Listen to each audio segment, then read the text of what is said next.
আজকে খুবই মজার একটি চ্যালেঞ্জিং ভিডিও নিয়ে চলে এসেছি। সো কথা না বাড়িয়ে চলো ভিডিও শুরু করে দেই। হ্যালো এভরিওয়ান, আসসালামু আলাইকুম, welcome to my new another blog.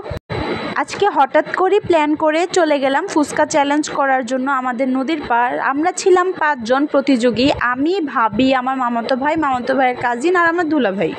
তো সবাই মিলে ফুচকা চ্যালেঞ্জ করার জন্য সবাই অনেক আগ্রহের সাথে বসেছিল এবং আমার দুলা ভাই চ্যালেঞ্জের রুলসটা বুঝতেছিল না, ওনাকে আমি রুলসটা বোঝাচ্ছিলাম। 200 টাকা করে টোটাল 5 জনে 1000 টাকা জমা রেখেছে, যে ফার্স্ট হবে সেই 1000 টাকা নেবে। ইভেন এই 5টা ফুচকার বিলও এই 1000 টাকা থেকে দেওয়া হবে, মানে 250 টাকা। তো 750 টাকার মতো সামথিং থাকবে। তো এদিকে 1 2 3 বলে খেলা স্টার্ট হয়ে গেল। তো প্রথম দিকে সবাই ভালোই খাচ্ছিল, খুব গতির সাথে, কেউ থেকে কেউ কম না।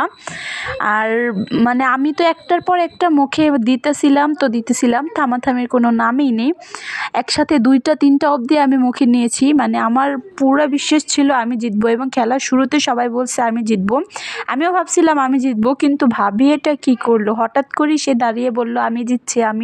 আমি তো ভাই এটা বিশ্বাস করতে পারছিলাম না, তাই ওনার কথায় কান্না দিয়ে আমি আমার খাওয়া শেষ করতেছি।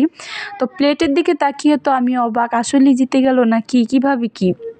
তো আমি এটা কোনোভাবেই মানতে পারতেছিলাম না, একটু চোট্টামি করতে চাচ্ছিলাম। দেখলাম উনি পিছনে ফেলে দিচ্ছে নাকি, কান্নামি করছে নাকি দেখার জন্য।